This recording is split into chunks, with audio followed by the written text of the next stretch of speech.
Thanks for joining in today's webinar to discuss unlocking RILOC, especially with the new additions to the new IMU, as well as the capabilities that are increased with our UAV, as well as some of our mobile products. We'll get started here in a second and let a few more people join. Perfect, we'll go ahead and get started. Looks like everybody's in. Once again, thank you for joining today for really unlocking RILOC, really discovering the new potential of our new IMUs, new proprietary IMU, the RILOC. Right now, we're capable of putting that on both some UAV and mobile systems, as we'll learn today, as well as really what are the benefits of processing and what are the cost differences compared to some other third-party IMUs. To start off, what is RILOC? RILOC is RIEGL's proprietary MEMS-based IMU. It's a MEMS-based IMU, simple, same as a lot of other things. It's a tightly coupled integrated system with specifically RIEGL systems, meaning it is a RIEGL IMU as well as the scanner. This makes it extremely seamless in terms of your post-processing, your collection. There's no need to use any third-party softwares, third-party hardwares.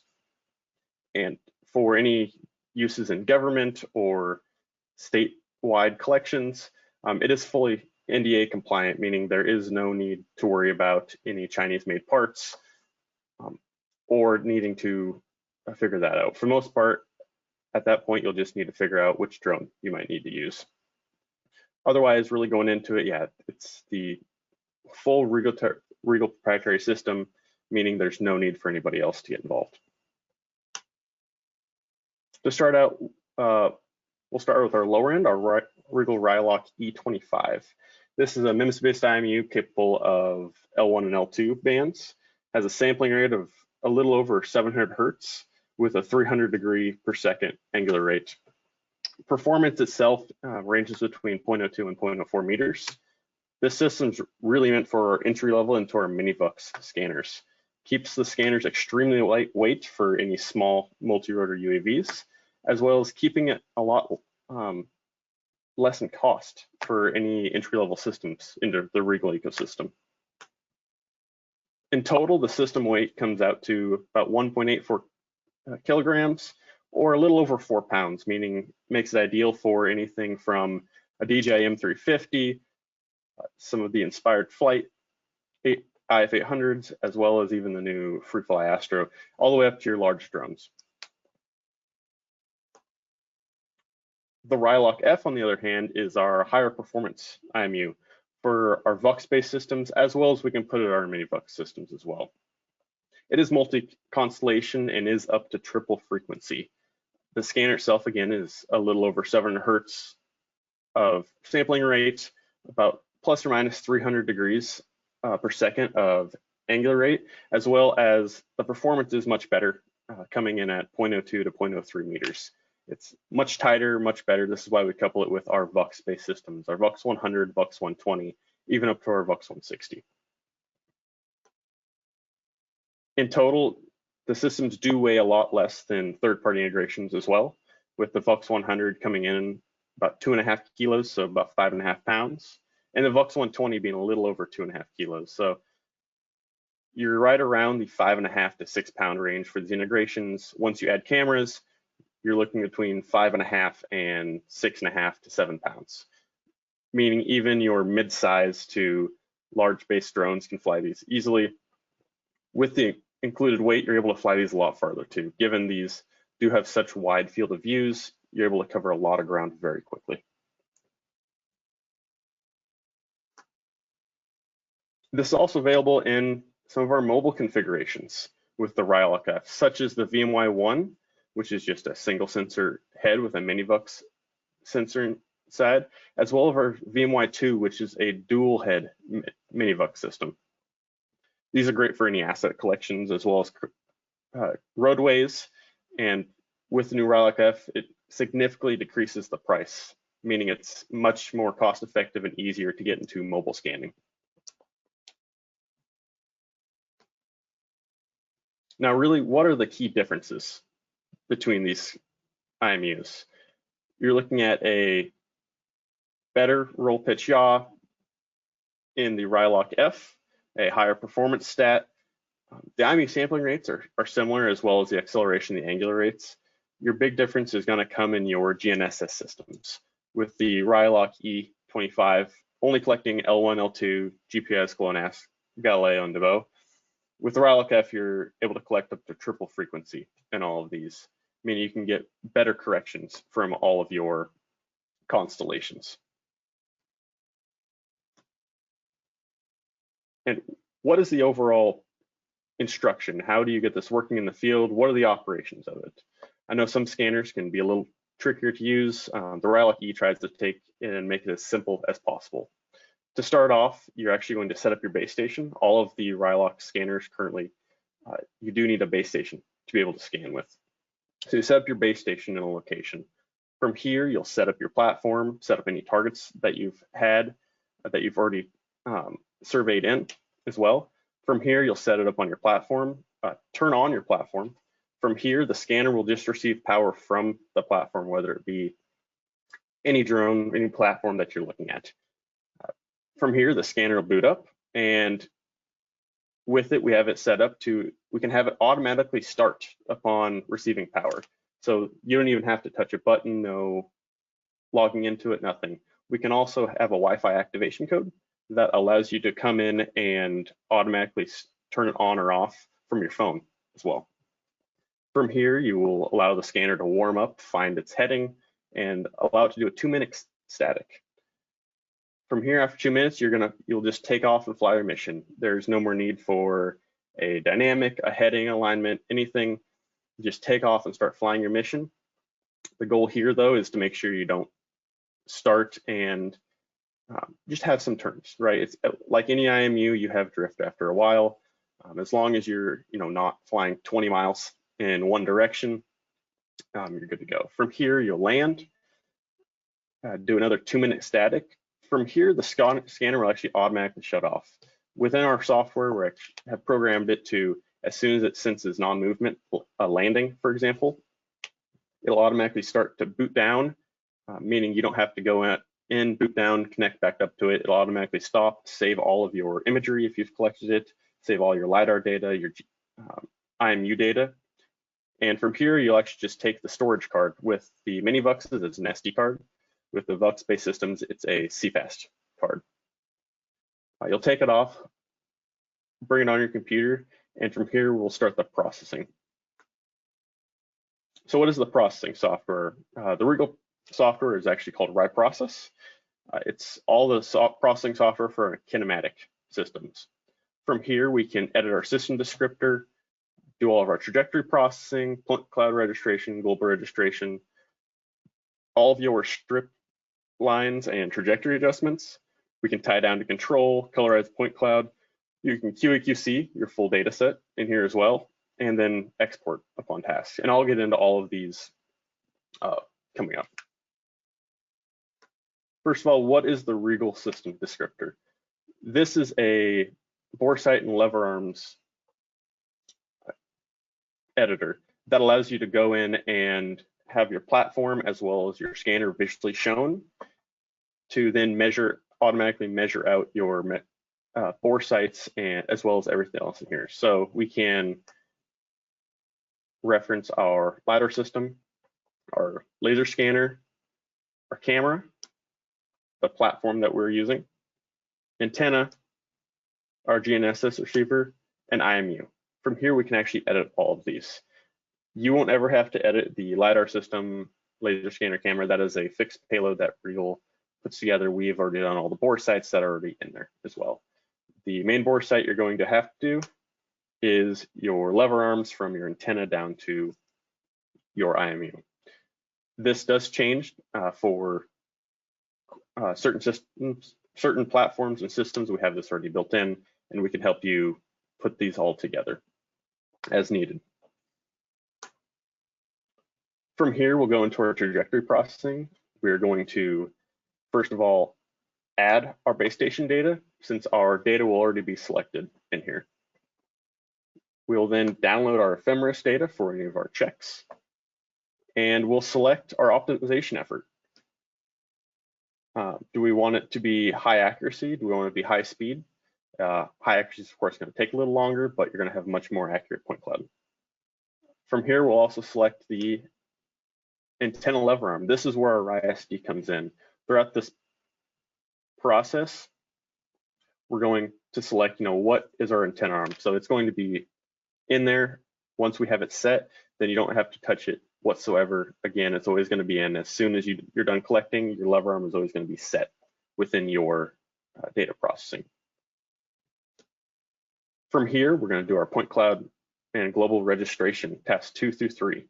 And overall, these 10 steps that you're following are the 10 steps that you'll follow for everything. You can actually come here and check all these off as long as you have it preset and have it go through itself.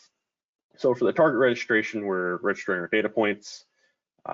We're then geolocating the data in step 3, and then we're creating a view preparation for all of our data to look at for any of our QCs, tie down to control, anything of the sort. Other than this, no steps need to be taken, no settings need to be chosen for steps 2 through 3. Steps 7 and 8 are optional depending on if a camera is integrated with the system. This is for colorizing and georeferencing our images. We can georeference everything based on the IMU. So when you export it, you can create any sort of ortho mosaic that you want. 9 and 10 are for exporting the images and the point cloud. Typically, we're looking at an LAS for point cloud, images, JPEG, TIFF, whatever we want to use, georeference all of it, as well as filter out a lot of the stuff you may not want. In the laser data, we're able to filter out based on the shape file, based on field of view, based on heights of stuff. So when you hand off this data to an engineering team, to a customer, you're not giving them massive amounts of data. You're giving them a small file that is much more manageable, especially for transferring and storing. Step 6 is going to be right precision. So this is right precision utilizes planar surfaces for a strip alignment by adjusting the trajectory. So what we're doing is within our data, we're finding all of our planar surfaces, matching them up, and any sort of noise you might have from different strip lines, it's going to take those and bring them down to flat. So you can bring it down to spec on what all of these scanners are at. From here, we're going to select our data as well as the system we're using. Again, this is where our RISD, our system descriptor, comes in very handy for all of this. From here, we're going to select our planes per minute, how many planes we want to match per minute. Typically 600 is a very good area to set it at. Select the data settings. So our optimization efforts, do we want high accuracy or high speed? Lever arm adjustment. So this is, again, we're going to take our antenna that we created on our RISD for all of its adjustments, as well as selecting our bore side alignment. This will already be done within RISD by the RIEGL team and already preset in. From here, we'll process out, and we can take a look at the new data viewer. The new data viewer does feature a 64-bit as well as lifetime viewing from each the 2D and 3D models. We can simultaneously view these 2 and 3D models as well as just view the 2D or 3D. On the left, we can see we have the 2D raster with our trajectory overlaid, as well as a geolocated on the map. Since these are all georeferenced, we're able to locate this on a georeferenced map, so you can bring in multiple of these projects and have them all geolocated to see exactly where they are if you need reference on a map. We also have the option for multiple views in both the 2D and 3D. Right now, the 2D is just a grayscale reflectance, and the 3D is a reflectance in orange. We're able to go by height, true color, deviation, anything you might need to use for QAQCing, for visualizing the data and showing it off. It's also a full 64-bit viewer, meaning we're able to view all of this much quicker. Typically, when I'm scrolling around, I actually had anywhere between 300 and 500 frames per second on this, meaning it's not as clunky at all. You can zoom in and out of this extremely quickly. Along with this, we're able to take that 3D, view it separately at the same time. So wherever we scroll in at, it's going to follow and view it in 3D. With this, it allows us to create a live-time cross-sectional view for QA/QCing. With your multiple passes, you want to see if things are misaligned, if flat building rooftops are not aligned, if you have a foot between them, maybe something went wrong. But we're able to QC this by selecting part of the rooftop we want to see. We can see a live-time 2D view of what is actually going on. We can tell in the right-hand picture that there is no separation between the rooftop and this came in. In the next, I'll show you what the QC process looks like and what we're actually seeing for totals. So QA/QC of the data, we can click view the standard deviation of this. We're able to review trajectories as well as review control residuals before applying to this point cloud. With it, it's important that when you are applying these controls, making changes to your point cloud, you want to make sure they're correct the first time, because there's nothing worse than processing something out and realizing that you hit a wrong setting and need to reprocess everything. It's time out of your day that you don't necessarily want to do. With RiProcess, we're able to actually select those control points and see what are the actual residuals. How much is it going to move that point cloud and how close is it? You can tell if something is 1/100th as close or something is 2 feet off and someone put down something or marked it incorrectly. So we're able to save time by selecting what is good, what is bad, getting rid of the bad, or fixing it. So we're not needing to reprocess this point cloud multiple times to get a good product. But to view standard deviation, we'll select an area. I just selected a 1 by 1 meter square on top of the rooftop. We're then able to view all the statistics on this top. And if we look closely, we can see out of the 664 points that were selected, we totaled 7 millimeters of standard deviation. And this was over 5 different strips of trajectory. So we can see RiPrecision is really doing a good job of taking all of those strip adjustments and bringing it down. For example, this is a Minivux system and spec on sheet is actually a 10 millimeter precision at 50 meters. And we're showing lower than that for a total of 5 different strips being collected over this. From here, really what are the payload configuration differences? With the RiLOC E25 and the Minivux series, it's about 19% less than third-party configurations, meaning it is a lot easier and a lot more cost-effective to get into RIEGL-based LiDAR and mid to high-end LiDAR a lot easier, as well as the RiLOC F with the VUX series. It's about 19% less than third-party configurations, making it extremely easy to get into. With RiProcess, it's keeping everything within the same software. You're keeping it all within one ecosystem, meaning you're not going to need to go to different parties for any sort of help with support. We have a great support team here, at least at RIEGL USA and RIEGL Worldwide, great support network in general.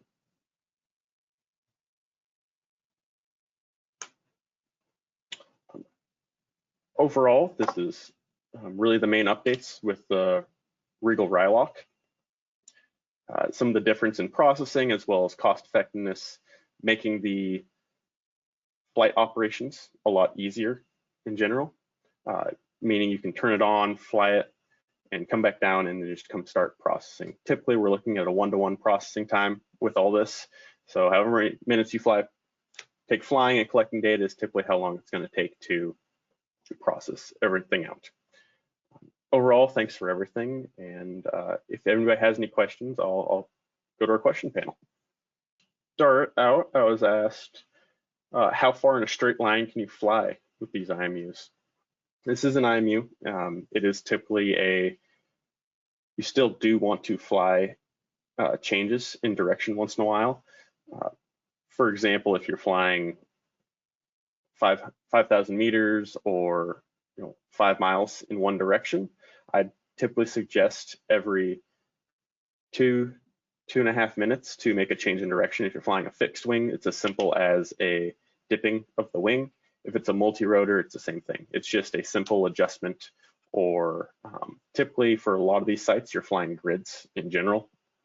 So as you're flying, you're getting enough turns where it doesn't matter. Are you still able to merge the ULS and TLS data together? Yes, it's the exact same as before. Either bring it into RISCAN Pro or bring it into RIProcess to merge all these data sets together. Can you integrate with the VUX 160? Yes, the RILOC F does integrate with the VUX 160, making it lighter than it even was.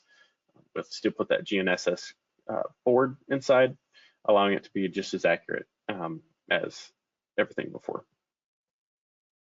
If we don't have any more questions, thank you all for tuning in today. I'm hopefully taught you a little more about the RIEGL RILOC system. Thanks for jumping in. And if you have any questions, please reach out to me at tshriver@RIEGLUSA.com. And then wherever you are, we can make sure to connect you to the best representatives throughout the world. Thank you for jumping on, and I hope to talk to you soon. Thank you.